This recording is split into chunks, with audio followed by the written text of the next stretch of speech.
Welcome to the Futurati podcast. Any member of the Futurati is somebody who believes in the power of the future. We know there's a better world ahead, and we indeed have the power to make it so. In our podcast, we talk to the best minds in the world about the most urgent problems facing mankind today, and we hope you learn as much from them as we do. I'm Thomas Fry, a professional futurist and keynote speaker. And I'm Trent Fowler, a machine learning engineer and author. Thank you for joining us.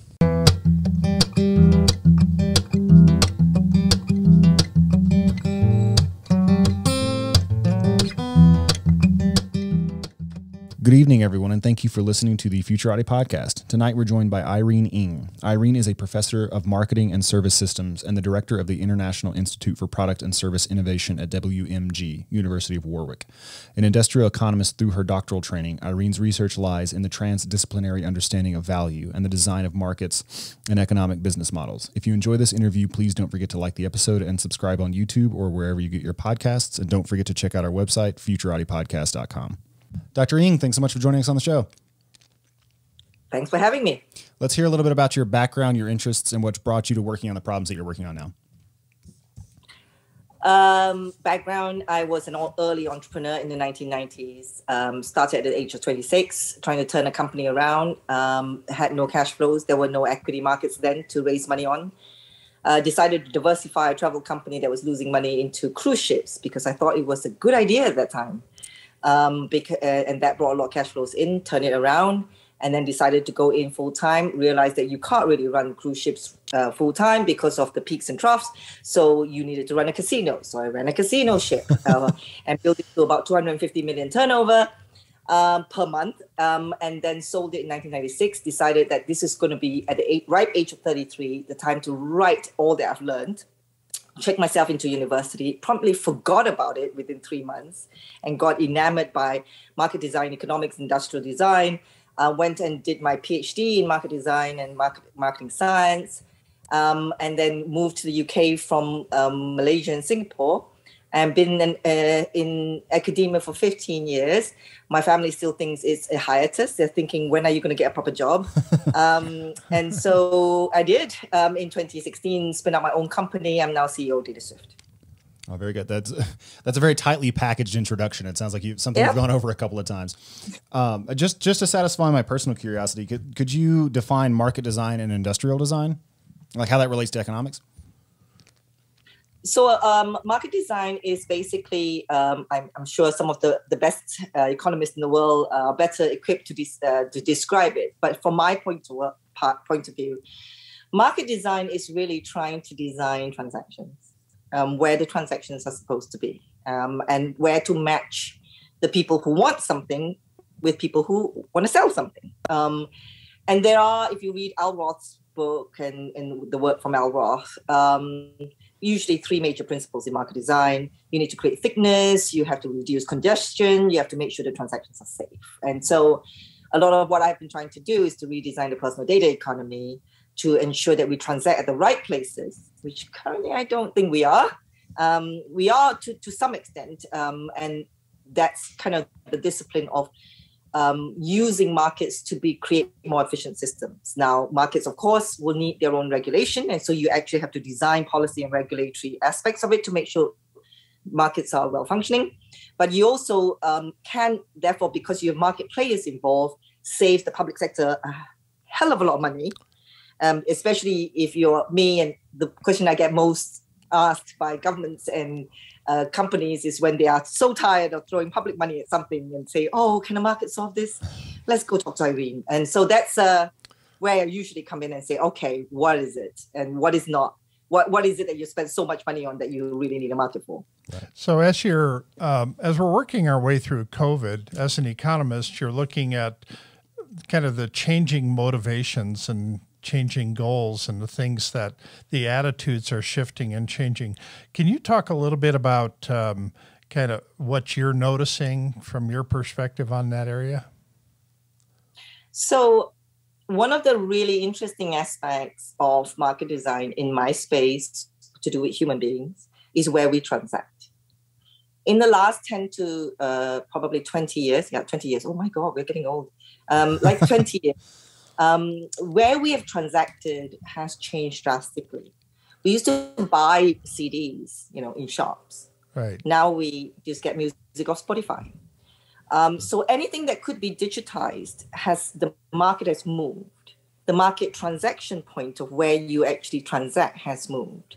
It has moved from a physical location somewhere down the road or in the mall somewhere into what I love to say, 1 foot from your body, usually your phone. Right. And in that real estate of a market, 1 foot from your body, amazing number of companies are trying to get a share of that real estate. Now, some companies try to change the space of the real estate by saying, can't be just a phone. 1 foot from your body can also be your watch. And we know who wants to play that. Right. And, no, I'm sure it can be glasses. We know who has tried that. And so what you see is just a lot of land grab for that 1 foot of your body. Right. To transact at markets that could potentially be digitalized. So almost everything that can be digitalized is now 1 foot from your body.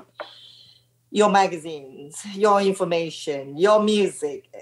You can't do a cup of tea yet. It's only because it can't be digitalized. But if it can be, I guarantee you would have moved 1 foot from your body because that's where the most efficient market tends to transact. You could have an NFT of a cup of tea, I think. Oh, yeah. NFT. Right. Or a pizza. Right, or a pizza. So Thomas has this idea for putting advertisements literally on your body, on your shirt, and that the monetization would be the number of eyeballs that you can attract to yourself. And I think this is an awful idea because I think it will incentivize people to crash birthday parties and funerals and streak at the Super Bowl and things like that. But I thought you're an economist. You think about transactions and markets 1 foot from your body. You want to weigh in on this? Yeah, I think there is a difference between a market and what we call, or a friend of mine likes to call it, and I think it's quite commonly called a repugnant market. And so there are markets that are repugnant. Repugnant market? Repugnant market. Yeah. Repugnant markets are like a kidney. Like you could start a marketplace to sell and buy kidneys. Right. But really, it is a pretty repugnant market. And this is exactly the job of people like myself and wonderful economists like Alroth. He redesigned the kidney market to allow matching systems to happen. And you can actually now shorten the amount of time you can get kidneys without creating a repugnant market. So good market design is having the right transactions at the right place, but doesn't recreate repugnance. So can we get a little clearer on the location of the transactions and why that's so important? Because it sounds to me like that's an incentives problem. Like what you do want are people who need kidneys to get them in less amount of time. What you don't want are people knocking, others unconscious and stealing their kidneys. It seems more like an incentives problem. So why is that the wrong way to look at it? You can have all sorts of incentives. And I think when we think about an incentive problem, you've also got to ask yourself, incentive for what? Most of the incentive design that we see is around monetary incentives. And that's what creates a repugnant market. A very specific type of incentive, which are monetary, can create repugnant markets because it's like selling your body, selling your kidney. However, if you create other kinds of incentives, like I would like my partner to get a kidney, and therefore I don't mind if he goes and we find a way to match and find other partners, and sooner or later we have a kidney chain, and now we can get kidneys in a short amount of time, you've taken money out of it, right? And so you've taken money out of it, but you've not taken incentives out of it. And now you create a market. So when I say transactions, I don't just mean monetary transactions. In fact, monetary transactions usually a start of something that might create repugnance. You have to start creating incentive of which there is an exchange that happens. And that could happen 1 foot from your body. It could be monetary, but it could be something else. And that's kind of one of the principal challenges of market design. What is that which is being traded here? So as an economist, you're looking at kind of the priority systems out there right now, and all of our priorities seems to have changed during the last couple of years as we've gone through COVID. That things that we didn't think were important 2 years ago, suddenly they're very important today, and things that we thought were just super important just suddenly dropped off the face, and we don't even consider them. Some people want to live in houses. Some people want to live in vans that are traveling around. And so we're seeing all of these changing attitudes. Can you speak a little bit to that from what your perspective?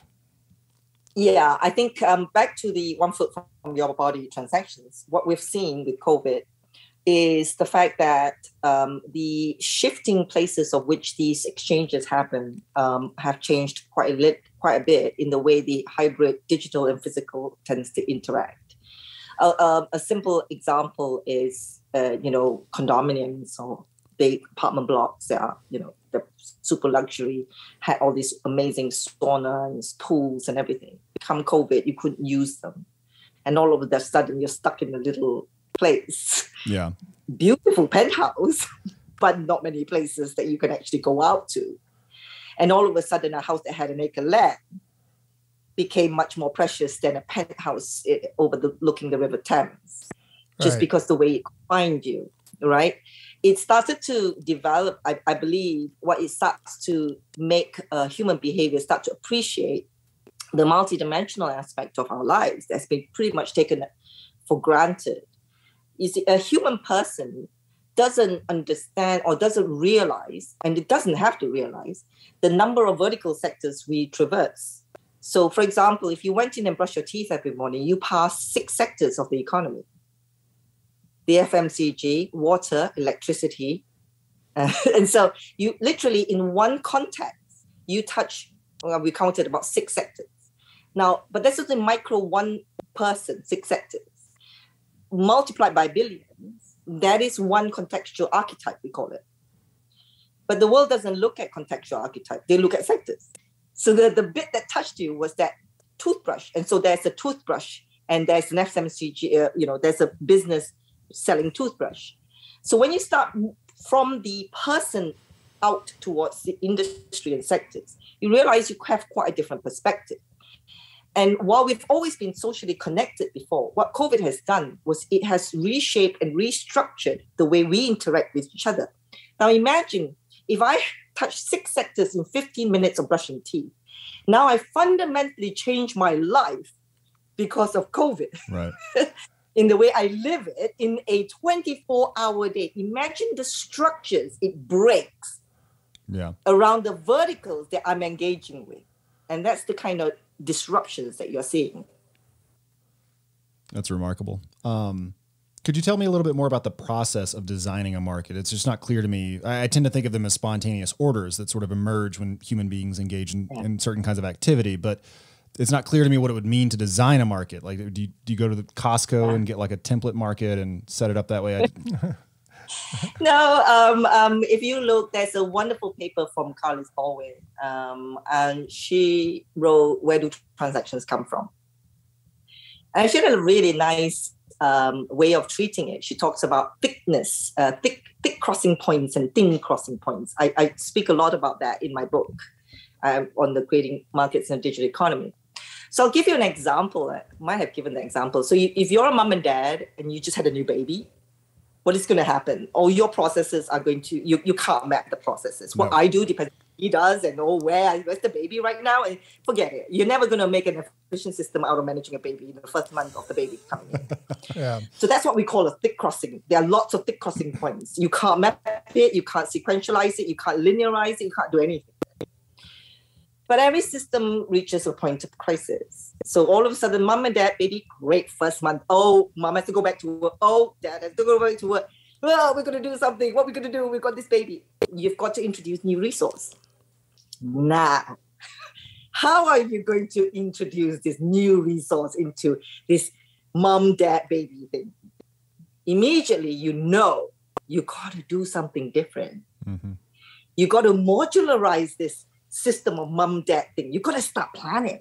You got to say, okay, you know what? I'll do this, you do that. And at 7 o'clock in the morning, we'll pass it to a nanny. Yeah. And then they'll pass it back. So what used to be a lot of thick crossing points, you've created a thin crossing point, and you brought a new resource in called nanny. I'm not sure I'm clear on the thick-thin distinctions. The thick crossing point is when it's all interactive. You can't put a transaction in there at all. You can't actually map out the process to say, I can insert a particular resource. If you were all mom, dad, baby, and you didn't modularize it and make it into components or processes in any way, there's no way your nanny is going to come and help you. Okay. There's no way. So mom, dad has to change Mom, dad has to plan and make a process and say, I'll change, you do, and all that. And then by modularizing it into components, you can create a point of which a new resource can enter. Okay. That is the creation of a thin crossing point. Would that be at all related to the idea of legibility? So if there's thick transactions, it's just sort of, everything's flying hard and fast. You're just trading off in real time. You're both kind of handling everything. And an outsider would look at it and just see total howling chaos. But it's when you modularize it and break it up and say, no, this is my part, that's your part. Then, you wouldn't do this, but theoretically you could have a manager come in and say, okay, here's what everybody does and here's how you're going to optimize it. Is that sort of a good way of looking at it? Exactly. That's exactly right. Modularization is the first step towards creating a point where a transaction can happen and new resource can enter for you to do better. And if you want it to be personal, it's very simple. Ask yourself the first moment when you moved from a notebook to a calendar online. Yeah. Okay. I did have to think about the different pieces of it all and what it all meant, right? Well, that's the thing, right? You had to think differently, you had to do differently, but somehow you thought it was going to pay off. Probably didn't the first 3 months of using this online. You went back to the notebook very often, but you had to do something different, and it's the same. So the first step is to say, look, the system is in crisis. Obviously, new resource has to be introduced. You just can't introduce it. Where are you going to introduce it? Is it 7 o'clock in the morning for the nanny to come in, or should it be 12 noon? Should it be somewhere midnight? Where does the new, should it be a nanny bot? Right. What is it? What is the new resource that's going to alleviate the crisis and the situation? Modularization is one, thick and then thin. Is the reason why you don't make pots in the kitchen. You make it somewhere else, someone sell it to you, and you use a pot in the kitchen. Otherwise, your kitchen will be making pots while the finish making that pot, then you will use it to cook with it. Hey, it did happen in the caveman days, right? Right. Yeah. Okay. Markets evolve from modularization of thick things that we do and realizes that we hit a kind of crisis point, modularize, make a thin crossing point, bring something in. My question when we design markets to say, first, should there be a resource introduced to make more efficient? And where? And how? And there are some and that's a matching problem, right? Because if you are wanting nanny to come into that, so there must be nanny who wants to do something at that moment where you're supposed to be introducing it, and you must have a couple with a baby that has this problem. So you now have a matching issue. So a lot of market design is matching, but it's also within the system about reaching a point where new resource can be introduced. Okay, so I wonder what the size of the market is which you could effectively plan. I mean, for various economic reasons, we know that it's nearly impossible to centrally plan an economy. The signals don't work right, prices get warped. So, but you are designing a market. So how is that different from just centrally planning? I mean, it seems like you're putting brackets in place. You're not actually telling people to produce this or that. So I'm just wondering if, do you ever bump up against those kinds of considerations? And if so, like, how do you deal with them? You did. I mean, so this is when when I decided in, I think 2011, I was going to say that story. I was in the heart of Cambridge in 2011. I looked around in the heart of town and I said, oh, we're looking at the world of data and digital. Now, who would be the company that would know I'm right now in the middle of Cambridge, would love lunch and would like to recommend to me the Thai food that I really want to eat right now? At that moment, I kind of realized that is absolutely impossible for all the tech that we have, because you would have to know almost everything about me. That means I would have let you know everything about me, including my taste and where I am right now. What kind of company at the size of a market that will have that much power and that much data to say this to every single human living being on this world? And immediately you know the answer to that. It's not possible. It's just not possible. So turn it around, and therefore I said, oh, wait a minute. We're looking at market failure. Darn it. Does that mean that I will never get a recommendation for lunch? Right. So that's why you see a gap, and you see no state and no company can provide that. So you then say, how would you structure that it could happen? So that's the other way of looking at it and say, there is a market that will fail. how would you make it not fail? So do you have like a general solution to the problem of market failure? Because it's fairly pervasive and a deep issue. Oh, no. No, I would never have a general failure to market, just solution to market failure. I have a solution to a market failure problem of holding way too much data. And my solution is I have to own it. So the reason for that is the same. It's the same general failure for money. If I ask you the question, let's say in this world we don't have banks, which company will you trust to hold all your money and you do not hold any of it? So that whenever you went shopping, you just told this company, please pay him. Yeah. Which company? That is a market failure. You cannot. That's why we have bank accounts. It is not possible for one single company to hold all your money, even if instructed to do so, to pay someone else. You have to legally own your money, and you have to build a market system to say it is safe to give money to him, but you must own it, because the property rights of data, in this case money, must rest with you for all the markets around money, your money, to function well. Okay, so that seems like a natural place to transition over into some of the work you do with DataSwift and around, I think of it as privacy, but you said maybe that's not the right way to think about it. So I know you've got a lot of thinking about data monetization and who controls it and what the property rights are around that. This is hugely important and going to be more important in the future. So let's just use that as a chance to get into this. Yeah, that was the thing I came out of in 2011. And I said, okay, there's no company that will hold enough and everything. We need to decentralize data ownership, not decentralize alone, just the data ownership of, your money ownership isn't decentralized. It sits with the bank, but you have legal right over it, right? And that's more important. So we started to look at how we could have legal data ownership to ourselves. And lo and behold, you can't. It is a weird place, the internet. Mark Post, the historian, once said, the internet is not a hammer.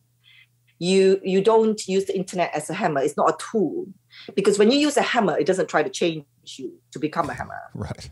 The internet is not a hammer. The internet changes you. So actually, Mark Post said, the internet is more like Germany. So if you go to Germany, it'll try to make a German out of you. The internet is like Germany. It'll try to make you a netizen of some sort. But the weird thing about the internet is it's all private good. The second you enter the internet, if you think of it as a country, it's all private good. That is like walking out of your house, stepping onto the pavement and having to pay someone for every piece of land that surrounds your house. In fact, it's actually worse. You don't have a house in the internet. You do not have a place that you can be, not just private, you can't own any property on the internet. And that's why they're all saying to say that you're a product. And therefore, the right to contract on data or property rights of your owning. So Spotify owns a database, right? Streams out music, can license it. Tell me, what can you do to license your own data? First, you don't own any of it. So you can't license it. It's owned by Facebook and everybody else. So second, you don't actually have it, a space, a technology of which you can license.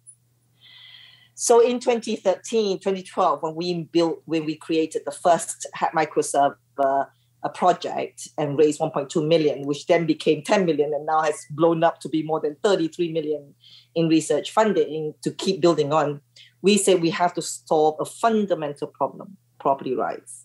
Because economics and market design, so this goes even beyond market design. Market design can design as long as you actually have property rights over your kidneys or whatever it is. Right. But in the internet, you have nothing. So we have had to build up a property rights framework so that you can own something. Never mind if you don't own it yet, but you had a vessel of which you own something. And hence the personal data server was born. Partly because the other entities that own something, your phone belonging to Apple, your hands and your mouse is basically not good netizens. It doesn't have enough computation power. It's not a great, you become like a bit of a second-class citizen. So in order to be a first-class citizen, you have to have a server. So we created that, and we had to make it cheap enough that it could be spun off. It could be cheap enough to literally give it away, so that anybody who wanted to rent space in your server that you legally own and could reshare your data, we could create a market out of it. It's very cogent in economics to say that it really doesn't matter who owns what, just as long as it's clear who owns what, then you can basically have a bargaining solution, which is when a transaction can happen. Internalize the externalities, right? Yeah. So based on your understanding of how this will evolve, I mean, this idea of privacy and ownership, all of that is evolving along with kind of the companies that are some of the main players, but there's a huge amount of pushback right now. How do you think this resolves itself over the next 10 years, 20 years? And so what does privacy look like in a decade or 2 decades from now? So with the personal data server, you are completely private, right? So that's basically solved. The question is, how do you get the markets to function so that you actually get some property in there to be able to share your Facebook, whatever it is? And as it turns out, about quite a number of 80 countries or so have kind of solved it for us. They've imposed data regulation of such degree that it almost is impossible for data to move. Today, if you wanted to have an app in the US work in Malaysia, an app in Singapore work in Europe, you'd probably need to really understand the whole tariff system. It's like those days of export. Data has become that. 10 years ago, it wasn't. Your data could freely fly everywhere. Nobody cared. Today, more than 80 countries have put data regulation in, everything from sovereignty to the way it's stored, the way it's at rest, the way it's used. So if you're a small little app, or even if you're a large organization, this becomes a problem, because while you can use it with your organization, data is not portable. So it's a bit like saying, oh, good, I've got all the money. They're all stored in these companies. Now, when it comes to asking you to pay someone else with my money, you go, that's a little bit hard. Guess what the solution of that is? You return it to my data server, portability instantly, right? It's like having a bank account. I have money in my bank account. I can take the money wherever the source is from to give it to wherever the destination. The question now is therefore the design of incentives. Why would a large company give the data back to me? And that's why we create the Data Pass network. So if you go to datapass.network or you go to datapassport.com, we created a data passport system. We created a data passporting system where data would just move much quicker if you gave it back to me. Whether it was your FICO score, it would be moving quicker. Now, why would they want to make it quicker? Because wherever I go in a transaction, if I took my degree certificate from the US and went to a recruiter in Europe, if I could transact on that immediately, and if it was paid back to the source, you are then able to create a market of which the source now starts to gain from this new delivery channel that happens to go through me. That's how we designed that market. So it sounds like, originally the internet was a lot more open. Data could kind of go wherever. And then with the passage of various regulatory measures, it was almost like digital walls went up. And there are now nations in cyberspace, which makes the free flow of data a lot more difficult. You have a digital passport system that makes that easier. How is that better than what we had 10 years ago when the internet was just more open? So I think people start to realize now, because there's so much of our personal data that's been collected, that you start to paint a very, very good image of the person. Now, that can be good and bad. 10 years ago, I know everything about you. What do they say on the internet? They don't know if you're a dog. Yeah. Right? Today, they know that I'm a 58-year-old woman. Yeah. I probably know what I'm wearing. And what kind of Thai food you like. Yeah. Yeah, exactly. So it is a different internet now. It is an internet that has a lot of individual data, and you have to have a different model. Now, the model is quite simple from an economics point of view. It just means that the data as an asset, as a property, now starts to stratify itself into 2 classes: normal data and personal data. So you could almost have to think of the internet as 2 kinds of highways, where one kind of highway you better treat with care. more consideration and care, because you're talking about real people, the harm that you can do, because you can piece together pretty much what a person is from all that data. So when you have that highway, you should be as open as we have in society today. But in society today, you can say, well, we get privacy, but actually it's a lot more than that. It's just, why do you need privacy on the internet? You know, we should be just all open. Well, I think privacy is a fundamental right. And it's not about having anything to hide. I mean, when I go to pee, there's nothing to hide. I still don't want anyone looking. Right. So it's about a fundamental right. And all the data that makes up pieces of us is valuable. We shouldn't chuck it. We shouldn't throw it away. We shouldn't be deleting it. We should actually use it for the good of society, but you've got to safely use it. So in the same way, money has to be safely used. When you pay someone in CVS, you actually have to know that it's a safe transaction. So principles of market design, the transaction have to be safe. Mm-hmm. Number two, it must not be congested. Number three, there must be sufficient thickness. So all of that is that design of how the data in a data server should go out the way money goes out. So should we be allowed to have more than one identity online? We should be allowed plenty. And we use the words personas now. If you hold your own real identity, the businesses around the world just really don't want it. I mean, seriously, you want to buy alcohol? The guy just wants to know you're above 21, right. Or in the UK above, right? Yeah. And if you went to eat in a restaurant, they just want to know what your allergies are. The problem is our technology systems are so poor in treating this highway for personal data that we only allow it to transact very lumpy type of data. It's like, just to tell you I'm allergic to nuts, I've got to give you my whole digital footprint. Why? And a lot of that is incentivized by the advertising network, which we understand is needed because we like to have ads when, to know what is serendipitously. I like socks and I like red dresses and things like that. But we are evolving as a society of digital. And the way to evolve is not shut everything down or open everything up, but do it in a way that is responsible. Understand that it's a two-tier class system when it comes to data. Know how to manage it.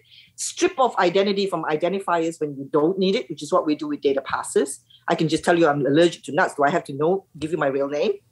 Right? Strip off identifiers when I don't need it. Include the identity when I need it, because I'm actually applying for a mortgage here. And that's what society has to just be better at. And then you will see that the value of the data would just come in. And there is a lot of pushback from big tech.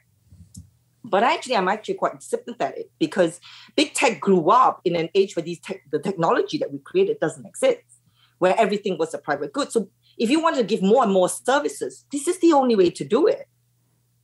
But as technology improves, and there are different ways of doing it, there can be different systems of which to evolve, then you could change with it.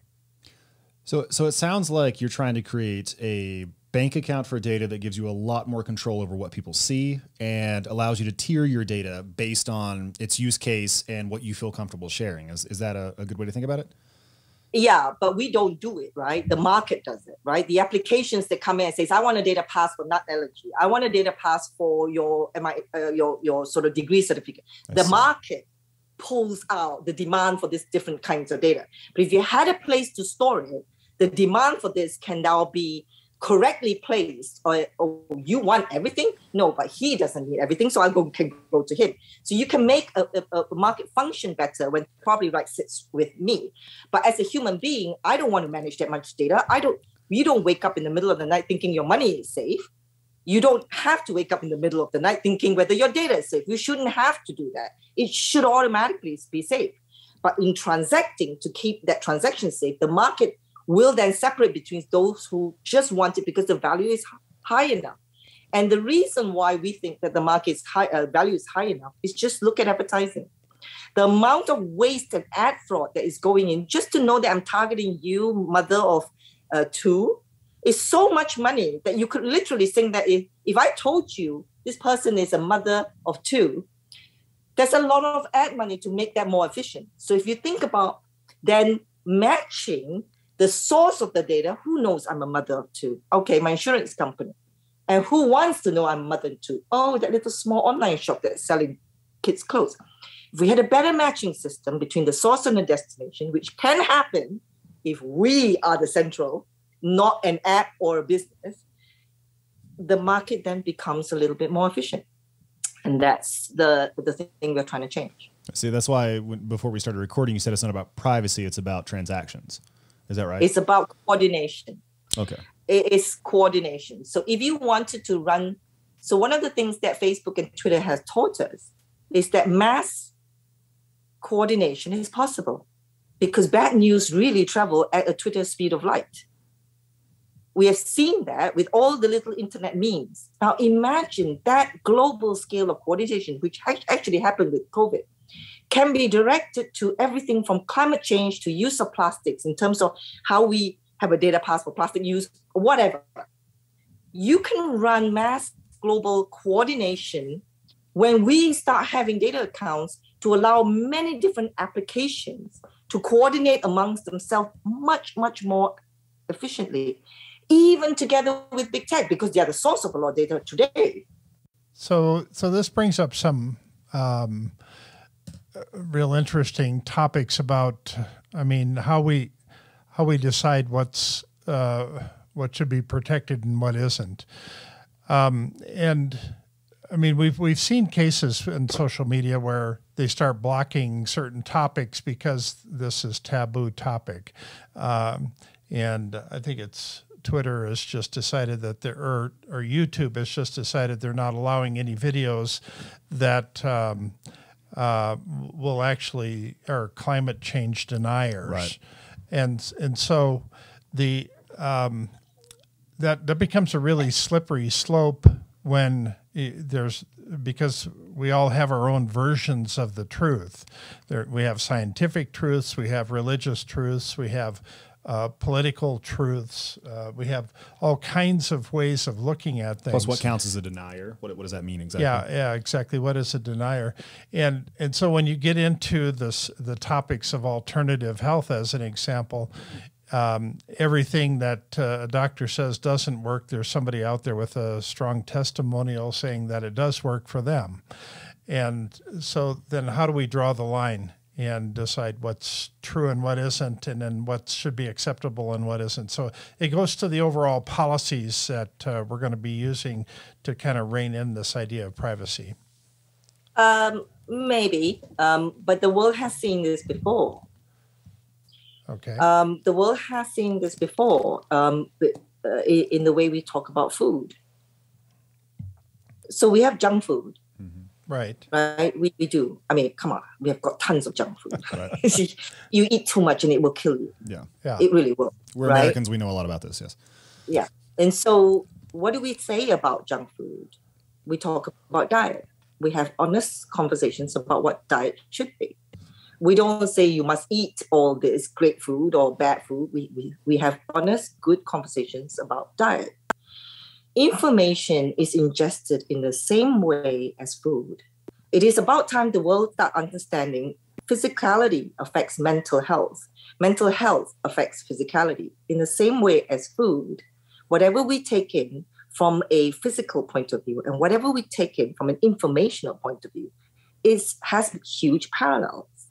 So what you have to think about is your media diet. So I have my favorite story was, I have a friend, a relative who one day started to say certain things I thought was kind of weird. Where is he getting all this information from? And then I said, do you mind if I just check your iPad, kind of screen time, have a look at your media diet, if you don't mind? And he went like, sure. And you go in there and you realize he spends 2 hours on kind of junk, like qualified junk, information diet junk. I will not name the papers, Right. And you go, do you mind if I tweet that? And do you mind if I tweet your Facebook feed? To make sure that it's not all junk in that Facebook feed of yours, because that's the power of Facebook feed. If you are on it 6 hours a day, that's a massive part of your diet, right? So we tweet, and after a while, kind of became a bit more well-adjusted. So that's kind of how you can never stop junk food. You will never stop junk information.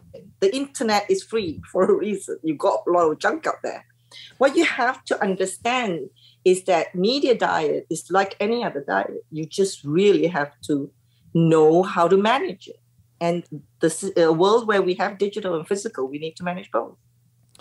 And the market list should be there to help us manage all these diets properly. Yeah, well, since we all know that junk food is bad for us, should we actually ban all ads on junk food online?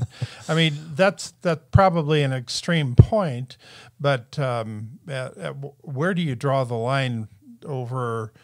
We have a lot of bad information, a lot of bad ideas, a lot of bad products out there. Should we allow them to exist, or do we sanitize everything? And that's where we run into a lot of problems, I think. I think you do have to create some definitive standards, as we do with food. You know, you have got to have proper labeling, which is, I think, almost every NFT thinks they can be the one to say, I will label videos to be, these are the authentic ones. Look, the market is trying to solve that with everything from blockchain NFTs to badging and standards and everything.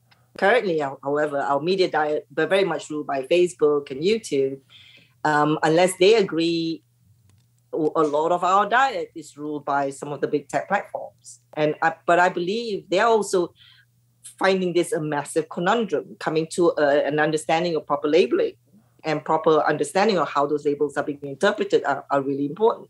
I don't think it's rocket science. We managed to pretty much do reasonably good food labeling. Okay, some would disagree with us with GM foods and things like that, but we do have labeling. Yeah. But if you go into the topic of information labeling, what's considered bad information? Is there such a thing as inherently bad knowledge, or is all knowledge value neutral? If you start going to the world, the market for information and the market for knowledge, you will start to realize that everything is about the scale, right? We don't mind junk food a bit of time. In fact, it's actually quite fun, and it's actually probably good for you mentally, because you get to enjoy it, Information is kind of similar in the sense that if you want to put some labels around it, one of the big things, and I know we're not supposed to stay clear of politics and religion, one of the big things you want to have a problem with is information on politics and religion, right? So I think what you really need to understand is the problem isn't about that. The problem is the scale of that. And so there are two ways to tackle it. Are you tackling the scale of that, or are you tackling that? Right. Because the internet can run at very high speeds. And what it used to be just 500 people. Now it's just 5 million people. And suddenly it's 50 million people. So it's about, and scale, that can be solved. Because at scale, if they take away a lot of that power in terms of distributing out how we get information, you can reduce the impact of that. And then the markets can then come in to try to mediate that a little bit better. I'm not saying markets will solve everything. You still need that regulation. You still need those standards. But we need to understand whether we're solving for the scale of it, or whether we're actually trying to put some objective standards, which I believe you can never do that with knowledge. Yeah, I don't know what that would look like. It seems like the first level attempts are trying to solve the content problem, not the scale problem. They're just flagging things as misinformation, which I think in your framework would be problematic. It is problematic because of the way human beings learn. Human beings do not learn by compliance alone. There are two major ways we learn. We learn by compliance and we learn by contestation.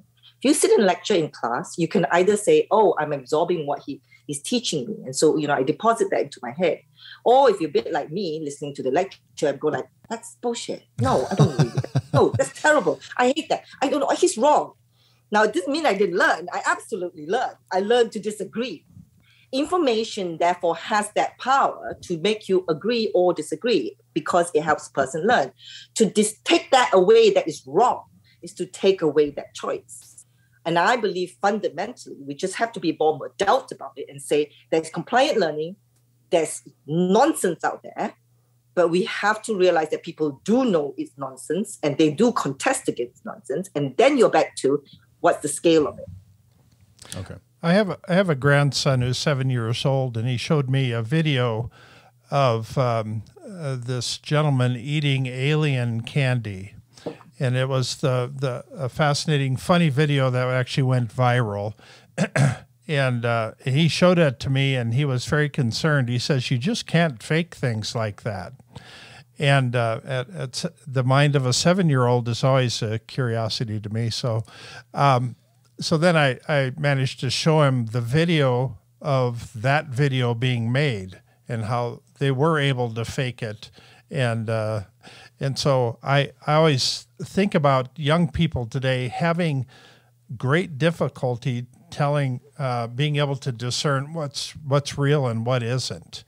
And there are so many things out there that give them such a distorted view of reality that I think that becomes kind of this encroaching problem on a future generation.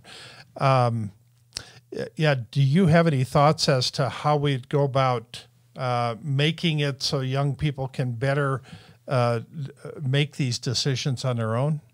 I think some of us grew up in a whole generation of compliant learning, where we went to school, got lots of information deposited into our heads because there was just a lot of information we had to assimilate in order to function as normal adults in society. So back in the day, that's really what school was. We had to learn it by compliance. We had to absorb a lot of information.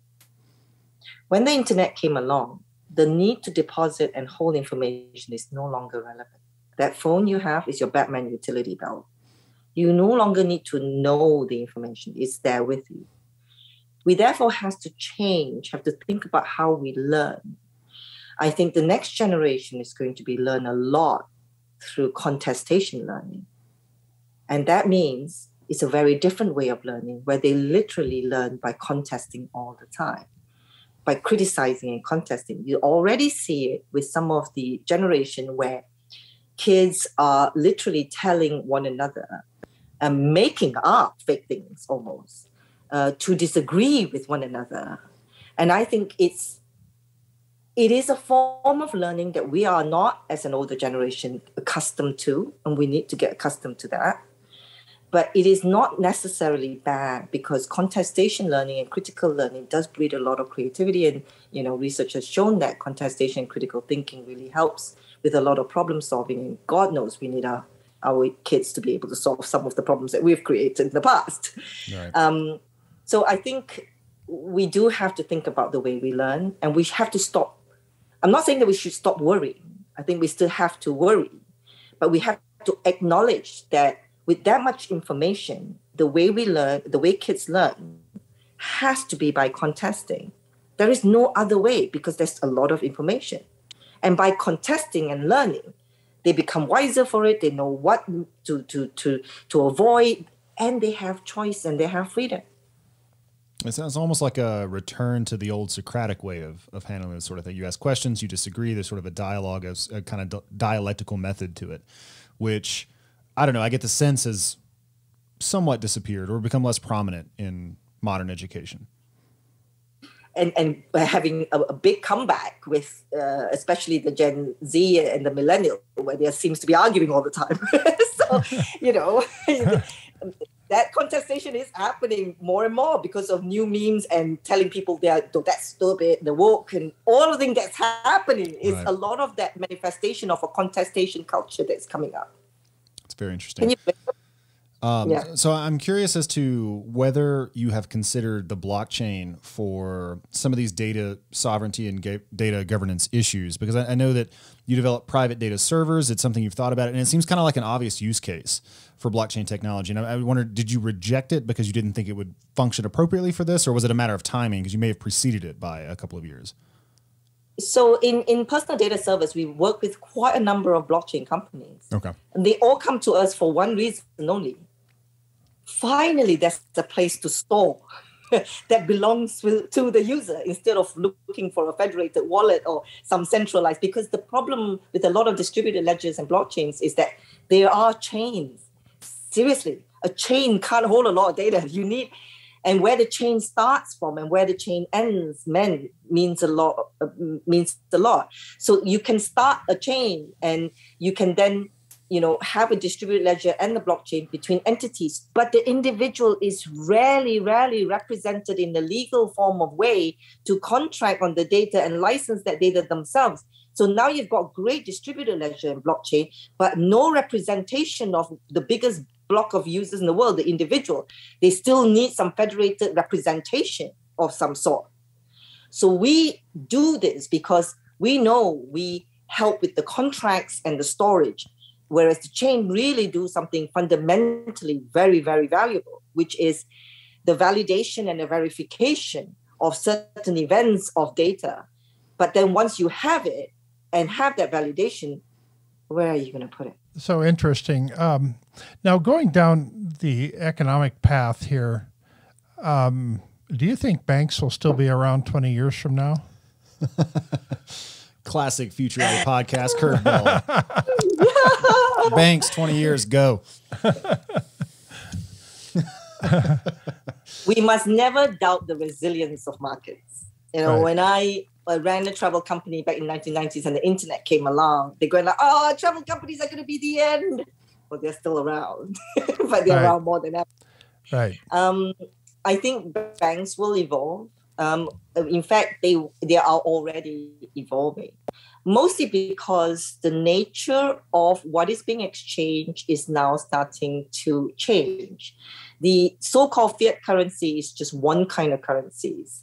And then you have crypto. Now, with personal data servers and data passes, you're going to have many more asset classes sitting on top of what can or cannot be exchanged. I think we lived in a world where the only thing that was that was great to exchange was money. But money had a problem. If I told you I was going to give you $200, you think, meh, it's $200. But if I gave you and your partner a wonderful dinner for two overlooking the River Thames, which is about $200 worth, the value you get is far more. So obviously, the reduction of things of value into something that's what we call currency actually debases the value of what we enjoy. Now, given that to be the lowest economic form, it was great when society was trying to move from barter to something that could trade. But as we move into digitalization, we have NFTs, we have a slice of a racehorse or a bit of a house, and you will start to see asset class emerging, and the way to be able to exchange different kinds of value will start to change. Now, banks, the more progressive ones, will recognize that what they are essentially is a trusted organization that held certain asset or value to enable these exchanges to happen. They still like to go towards currency type, sure, but at some point they will move to other asset classes. So I actually think banks have a very bright future. Unfortunately, they do have to evolve. So how long before you think we'll be able to deposit Bitcoin into our bank account? The thing about technology is that we always like to use an old technology to benchmark against a new one. What was it that we always remember? The first television video, the first thing to air on television were two people who was from radio sitting down there talking to an audience. So what was the first website that came on to the internet? It was a brochure, because that's how we transferred information. So every new technology benchmarks against the old one as a way to scaffold into a new world. Yeah. And I think the idea that we will use and deposit Bitcoin into a bank account is the similar idea that we will use the internet for brochures. Yeah. The future is going to be way more than crypto. I think crypto is the start of an asset class and digitalization. But you will start to see far, far more asset class coming up above that. So maybe the right question to say, well, at which point would I deposit my graduate certificate into a bank? Okay. Or some funny asset that I might have? Yeah. And today we collateralize our house against the money. In the future, we might use the house and a bit of it as the money, and instead of the money that collateralizes it. So, they're all fungible. It's interesting. Right before we started recording, Thomas and I were actually discussing that, where when a new technology comes along, the first thing you do is try to reason about it using the metaphors that you're already familiar with. And we use that exact example. The first websites were the Yellow Pages, but on the internet now. And Chris Dixon, he's one of the crypto partners at Andreessen Horowitz, I think. And I was reading a Twitter thread that he put together the other day about how NFTs and some of these other crypto assets are entirely new sorts of digital primitives. And so what people are thinking of them, the way people are thinking about them now is essentially just digital trading cards, because that's sort of the obvious metaphor. It lets you kind of grasp the next iteration of the technology, but that in the future, people will do things which are as different from trading cards as Wikipedia is from a static web page. Absolutely. And, you know, talking about that, I was given, I lived in Malaysia in 1996. I was given the Yellow Pages of the World Wide Web. It was about this, and it said it has all the websites in it. I should have kept it. Yeah, that would be valuable now. You know. Yeah. It's so valuable. But yeah. Yeah. But that's like your Yellow Pages. But you're right. It does have to make you think quite differently about what the future might look like. And it's not linear. And so, although I have to say, from a market design point of view, you can quite actually see how the markets might stratify. Because if you understand human values and human behaviors that came from all the way from caveman days, our needs haven't changed that much. Right. It's just that if you took a human-centered approach, you would see a market in a very different way.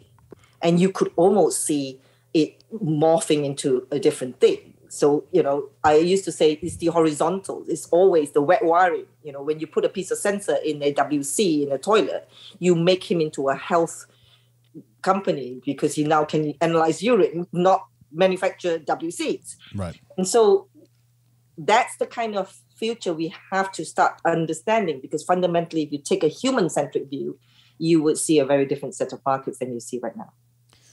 So what do you see as some of the big opportunities that are out there that are we're just starting to get a glimmer of them coming into over the horizon, and that somebody's going to capitalize on in a big way in the near future? Well, I like to say the personal data server. Data Swift, this hot new company you should look into. Yes, Data Swift is hot. I think where you see some really, really interesting things happen are people organizations that really understand a human psyche to then start from what a human person wants. A technologist once said to me, that the moment you create an app, everything is about the app. It's not about you anymore. So the world is still in a hub and spoke where the hub is the app and you are the spoke. And what he said he loved about the personal data servers is that the way we built up data passes and data passport, we always say we don't build apps. You know, we build a functionality around the human person so that the data can come in and out for apps to function better. But when the apps come to see us, they say, but we're the hub and you're the hub. How does that work? And you go like, well, in the future, every app will have data passporting functionality. You will have a better relationship with the individual because you have a server, he has a server. And I think applications that understand how that relationship between human beings, other human beings, and the services, that is not about the service, but it's about human beings interacting and getting services, those are the ones that will really, really win. Well, fantastic, Dr. Ng. This has been a wonderful and stimulating conversation. We thank you so much for your time and walking us through all this. Yeah, I'm going to spend a lot more time thinking about that 1 foot space around me now. Yeah, I'm going to challenge people who try to get into that space. You'll have a completely different perspective now with all the business technology that's trying to get at you. Exactly. Right? Yeah. Right. Well, thank you so much. Yeah, this is wonderful. Thank you. Thank you.